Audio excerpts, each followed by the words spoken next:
Hello, everybody. I am Dimpho Ramodise, and I'll be taking you through asking the real questions. I know. Why would I do a presentation about asking questions? Purely because I really struggle with asking questions. So I thought, here we go. So a lot of the time I keep getting, I don't quite understand you. And I'm just like, what do you mean you don't understand me? It makes sense in my head. I mean, I literally put it as I had it in my head, but that's not the point. So I'm going to take you through the steps. If you follow these 3 steps, you should be easily able to draft your question up for whoever you're asking it for. So I'm going to take you through 1, what to do before asking the question, what to do when asking the question, and what to do after asking your question. So it's pretty easy if you follow the steps, but I don't even follow the steps, so we'll see.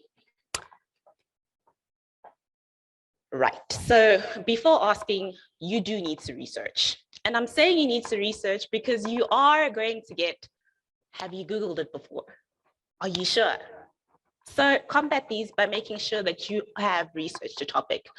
They're going to ask you, what have you done? Which is basically, okay, fine, I have gone through Google, I looked for 1, 2, 3, 4, and I'm here. They're going to ask you, how did you get to this point? You're going to explain that a breakdown of, okay, cool, I did 1, 2, 3, 4. I went through debugging.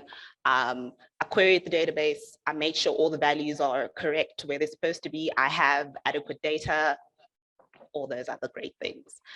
And the last one, have you tried the other projects for examples? I don't know about you, but I really struggle with that because not every project handles things the same way.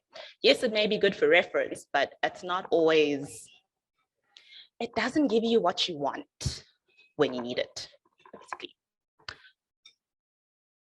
So when asking, the very first thing you need to do is breathe. I don't know about you, but I tend to speak really fast and then no one can hear me and then I can't breathe, but breathe. That's your very step. And then provide context. You need to be able to tell whoever you are asking that I am working on this ticket. It involves trying to find a bug in my stored proc that does not have a debugger. Real life story, Sybase does not have a debugger.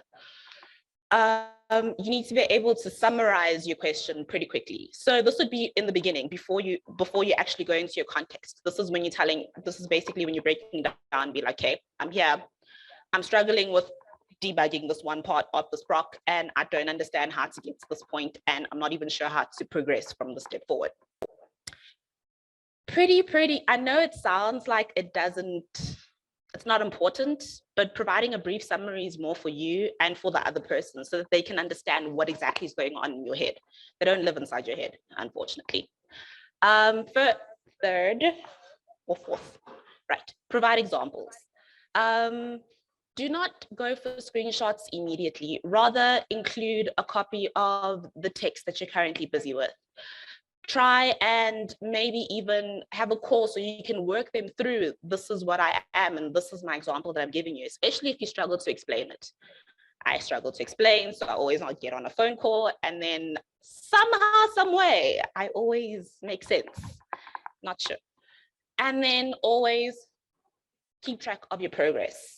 You need to be able to know that, okay, fine, this person's explained 3 parts to me, but I'm still not sure about the 4th part of this question that I asked. So you need to be able to make sure that I have answers for 1, 2, 3, and then you are still going to ask follow-up questions so that you can have the answers that you need for 4. And lastly, breathe. Please breathe.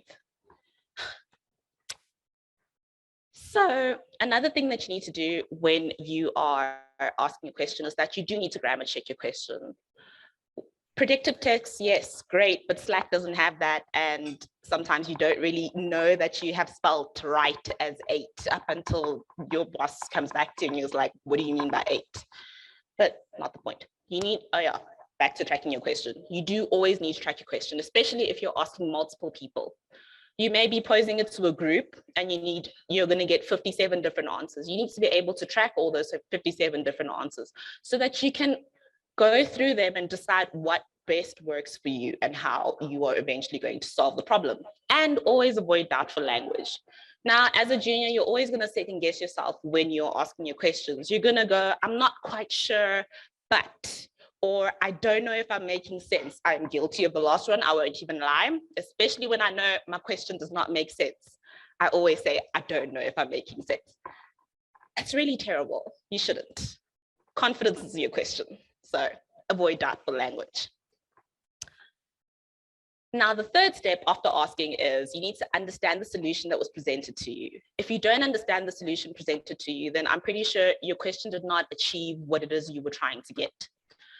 You need to research some more because you need the bigger picture for yourself, really, so that you'll be able to understand that, okay, fine. They told me that the solution is to basically isolate each and every single part of the proc, run it individually, and see if I keep getting the same results over and over again.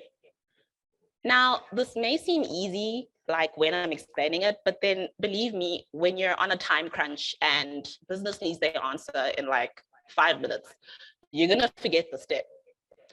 So always try to keep it in mind and try again. Try implement the solution you were given. Try find variations of the solution that you were given. And if all else fails, please raise up all your limbs and ask again. You need to repeat the process from step 1. So to summarize, as I've already told you guys, you do need to make sure that you understand the question that you're asking, because if you don't understand it, the person that you're asking is not going to understand it either. You need to be confident in your approach. This is avoiding doubtful language. This is making sure that you're assertive. You're making use of technical terms that people will understand and will help them be like, okay, fine, this is exactly where she's at, and this is exactly what she's asking me about. And third, please learn something new. You're asking the question because you need to learn something, right? Retain that knowledge because it's going to come back and you're going to need to use it again. And lastly, breathe. Please breathe. And finally, any questions? No? Okay, good. Hey, Dimpho, we already have a question here in the room. Okay, man. First question comes from Pindilet, asks, how long do you wait before asking a question? Usually I try and do give myself about an hour to solve my problem. And if I do hit a blocker, then that is when I go and ask my question that I really need to ask.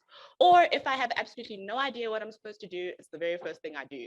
I'm not asking you to help me solve it. I'm literally asking you to give me context around what it is I'm trying to find.